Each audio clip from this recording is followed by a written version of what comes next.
Assalamualaikum and good day. Today I would like to present about assignment 2, which is environmental ethics. There are constituent members in our group, including me. So the first one is introduction. The study of environmental ethics examines appropriate human-nature interaction. It began in the 1970s when people realized we need rules for how we treat the environment. It says we have a responsibility to take care of nature. This means making choices that protect ecosystem and keep the planet healthy for the future. Instead of just focusing on people, environmental ethics consider all living things. It teaches us to value nature for its own sake, not just for what we can get from it. Environmental ethics give us rules to follow. These rules include things like using resources wisely, protecting wildlife, and making sure future generations have a healthy planet. Okay, the next slide is subtopic 1, which is environmental veto ethics. Understanding environmental veto ethics. Environmental veto ethics is a philosophical approach that emphasizes the development of moral character traits in individuals and communities. Based on classical veto ethics, it applies moral qualities like bravery, knowledge, and compassion to environmental challenges. The goal is to foster a profound respect for nature and a sense of duty to ensure its health and well-being. The next one is cultivating virtues for environmental responsibility. First one is humility, acknowledging human limitation in understanding and interacting with the complexity of nature. Number two is stewardship, responsible and sustainable management of natural resources for the benefit of present and future generation. Number three is gratitude, recognizing and appreciating the intrinsic value of and gift of the natural world. Promoting virtues for the healthy living of the environment.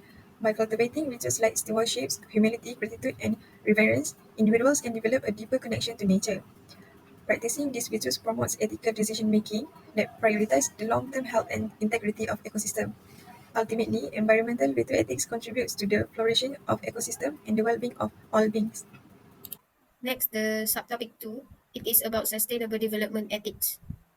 So this slide introduced the concept of sustainable development ethics, the highlighting its focus on moral principles and the interconnectedness of social, economic, and environmental system.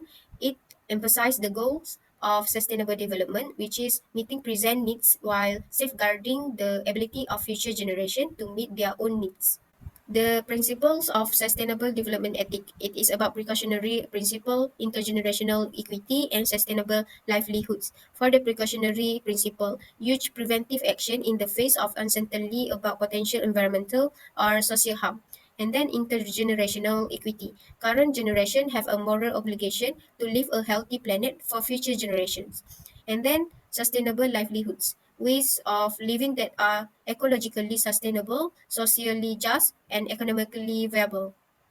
Next, the practical application of sustainable development ethics highlights urging decision makers to prioritize practice that balance economic, social, and environmental concerns. It emphasizes the importance of considering long-term consequences and involving diverse stakeholders in decision-making process to achieve sustainable and equitable development outcomes.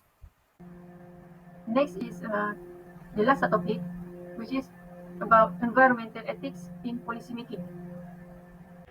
Next is environmental ethics in policymaking. There are three. First, definition. Environmental ethics in policymaking guides decision-making processes related to environmental issues at various levels of governance.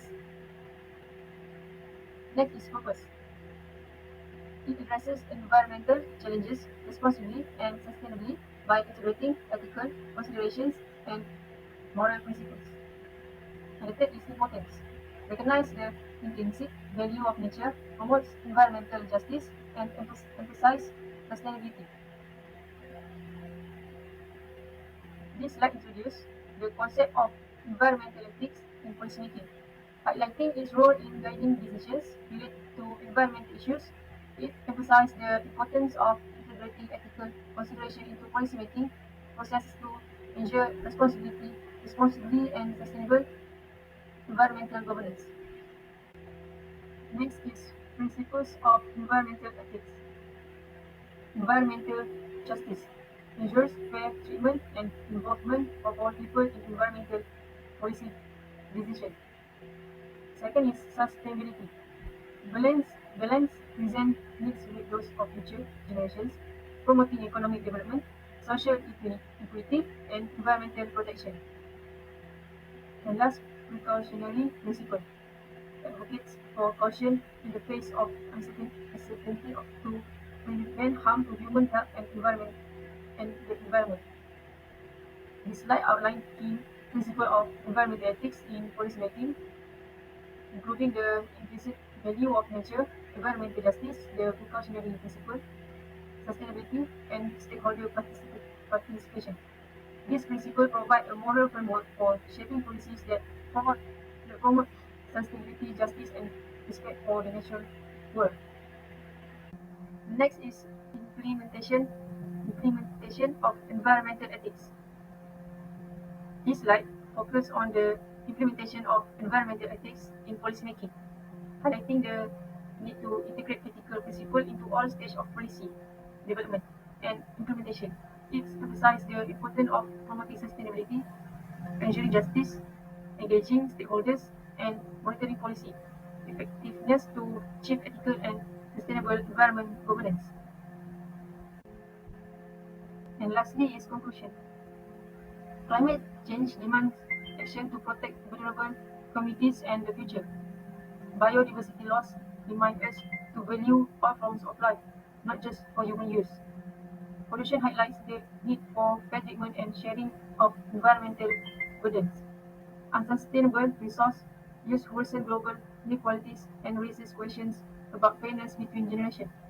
To tackle these issues, we need everyone on board: governments, businesses, communities, and individuals. We must prioritize sustainability, fairness, and the value of nature. By acting together, we can create a better, more just world for both people and the planet. Thank you.